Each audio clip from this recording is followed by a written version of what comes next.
WhatsApp sun zo da wata sabuwar feature wacce take za ka iya kashe datar WhatsApp ɗinka kuma sauran application ɗinka ba tare da ya affecting ɗinsu ba.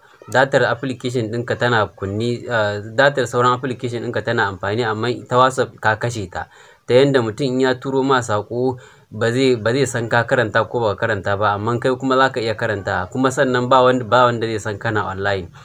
Idan kuna so ku san yadda ake kashe wannan datar, ku biyo ni.